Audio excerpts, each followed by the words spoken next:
All right.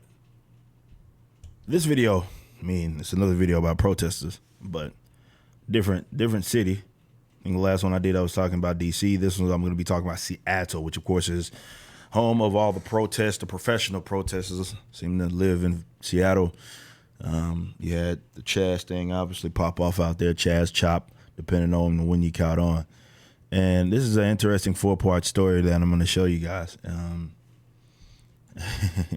It's very interesting, but it does show how people, we've seen stories like this before, especially when the Minneapolis thing popped off with George Floyd, where people are okay with the protesting, even the property damage, and they'll act like it's not even there until it shows up on their doorstep. And then it's like, well, you've now inconvenienced me, which I didn't think was a possibility, and now I have a problem. Check this out. So Paul Gallant, I think he was in Houston at one point. So, podcast, talk sports and stuff. But he is in Seattle, and Trump was talking about people in Seattle doing unfavorable things, which what was happening at that time. And this was back in June 13th. So we moved forward a month and some change, and then it got to his doorstep. The protest and the professional protesting got to his doorstep, which is interesting because he said initially walked through it last night out of curiosity, saw no burning, pillaging, or death. Chill, dog, is what he said. Of course, he didn't see any of that. Just chill. That doesn't mean it didn't exist, but he didn't see it. So, but I'll take his word for it. I have no problem taking his word for it that, the spot that he was in, maybe it was just people holding up signs and shouting and doing chants. But yesterday it was far more than that. Let me fix this real quick because this is annoying the hell out of me as far as this. I don't know why it's paused, but we fixed it. There we go. But he got to his doorstep. He says, came home to my apartment complex. The Starbucks underneath has been destroyed, and cops are telling us to stay away, in case something explosive is inside. So what happened is if you see the full picture, I don't have it here, but it's basically this apartment complex, and at the bottom of the apartment complex, decent little setup, it has like a Starbucks, right? So the Starbucks got destroyed. Now, that was obviously at the top. We didn't know if it got to, I still don't know if it got to like actual property damage of the apartments that were above it. But for sure, the Starbucks inside was absolutely destroyed. He took pictures of that, Mr. Paul.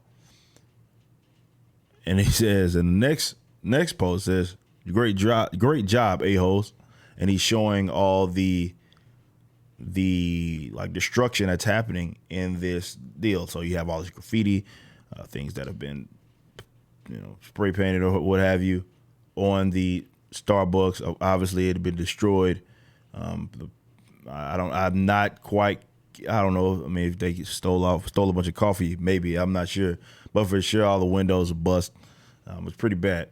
And he says, "Great job, a-hole." So he can't get to his house in his apartment. So he's very inconvenienced at this point. And he also says, unrelated. There's a fire. Unrelated, of course. Unrelated. There's a fire a few blocks from me, which had me freaked out when I saw it from the highway. Zero clue what's going on, but the cat and I are G'ing the F out.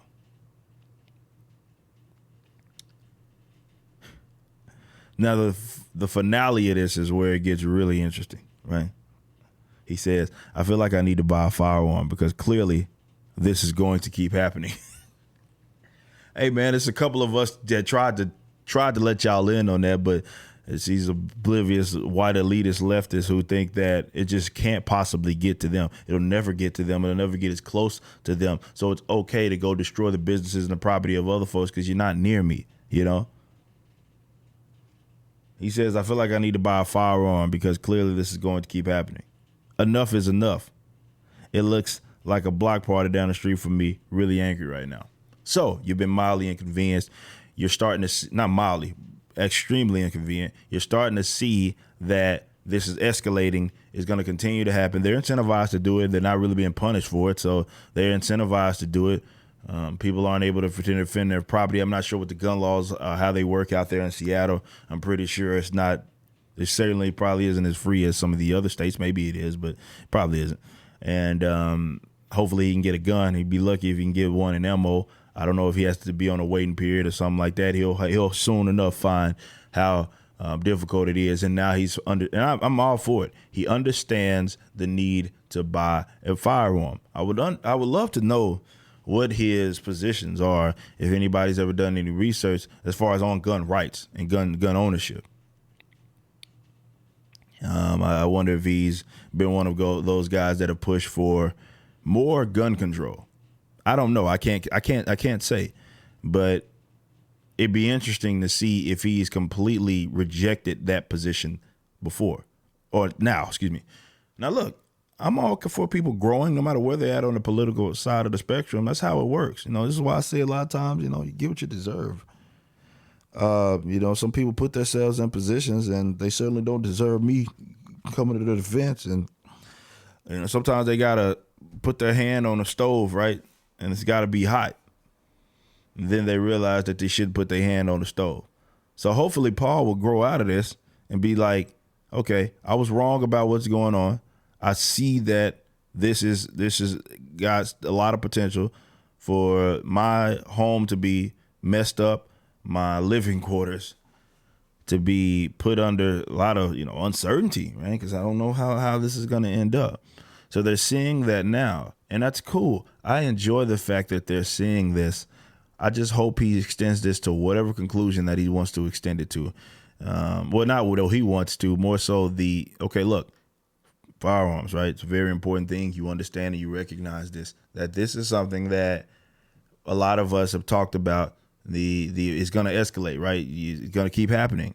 And you want to be prepared in the event that it gets brought your way. Because the last guy you want to be is some angry mob coming at you. And you don't have any means to give yourself a fighting chance. This is what I want for all individuals. I would love for individuals to adopt this. I would love for y'all to stop advocating against gun ownership. I'm not saying Paul did. I can't confirm that. But certainly with the protesting, we have to stop talking as if it's what it is. I'm always saying this.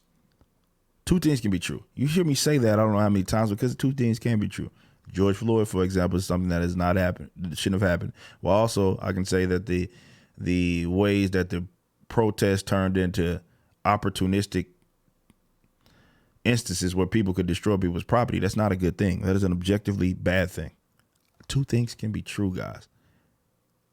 We don't have to sit up here and take sides on some of these issues. There's a false dichotomy to act like I have to be for one against the other, in the sense that if I am for one, then I'm for something else. I'm against this, I'm against it. No, I don't have to do that. I don't have to fall within these sort of arbitrary parameters that you try to set for me. I don't have to do that. What's happening now is people are getting it at their doorstep. They're being inconvenienced. They're being scared to work.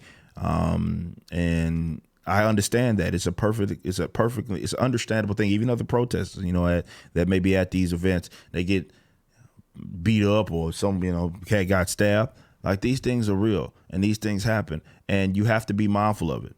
You have to. You absolutely have to be mindful of it. And I want you to be mindful of it. I want you to learn from it, because just because you want something to be the case doesn't mean that's what it is. It's a lot of wishing, a lot of these guys want what's best. Black Lives Matter, remember? And they just want a better life.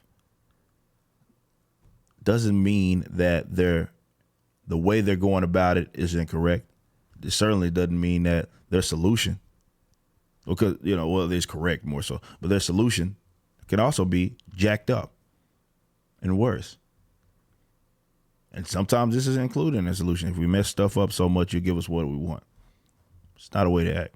Because what happens is you destroy people's livelihoods or severely inconvenience their livelihoods in terms of working, in terms of where they're living. Because, dude, I've been there, growing up where I grew up. I know that feeling of being somewhere, right, and going to sleep or like, having second thoughts like, am I going to wake up to a mob? Am I going to wake up to, or if I drive down this road and is something going to happen to me? Am I, these are things that I understand why people consider, and they should. They absolutely should. But this doesn't end until y'all stop pretending that the protests are just that, because they're not.